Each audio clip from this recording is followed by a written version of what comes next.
In the tri-state continue to go up, and as the start of school gets closer, districts are working on plans. Cincinnati Public Schools had planned on a blended schedule, so both online learning and in the classroom, but that could change. Local 12's Anjanette Levy is live at CPS headquarters with a look at what's on the table for back to school.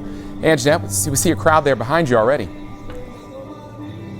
Yeah, Kyle, there's a group of people rallying here for a safe reopening of schools. We're going to tell you a little bit more about that in just a moment. But first, we want to talk to you about the changes that could be in store for parents, teachers, and staff, students, of course.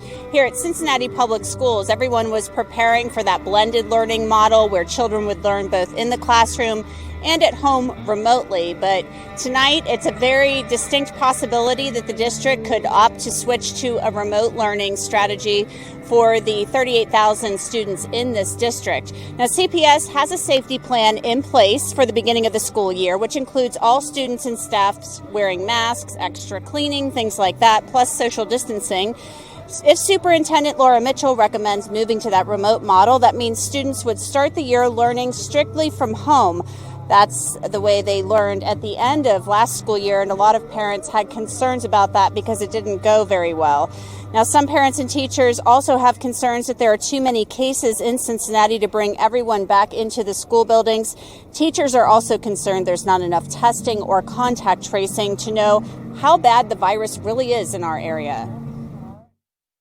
I just think that people across the county, across the country, need to really think, what can I do to help prevent the spread of COVID within my own community? And I see people out all the time. They don't have on masks. Of course, we want a safe return to schools for staff and our students, period. And, you know, the ultimate safety is keeping people alive. And so that has to guide our decisions. Now, looking live right now, you are looking live at a rally that's getting underway here at the public school building. It's being hosted by the Democratic Socialists of America, the Cincinnati chapter of that organization. They want schools to keep children home until a vaccine is developed.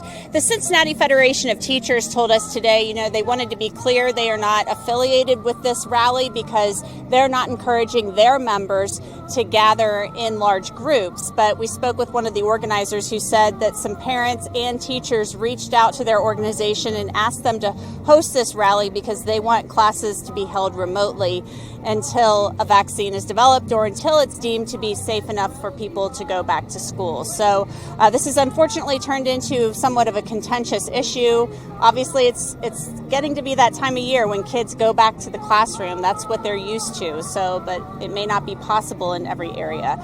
So, of course, that meeting gets underway here soon, and we're going to have it covered for you and have the latest tonight on Local 12 News Live at 11. Kyle, for now, we'll send it back to you. All right, Anjanette, so much for the board to consider tonight. We want to note here, last week, Mayor John Cranley once again offered city buildings for CPS to use to create more socially distant classroom space.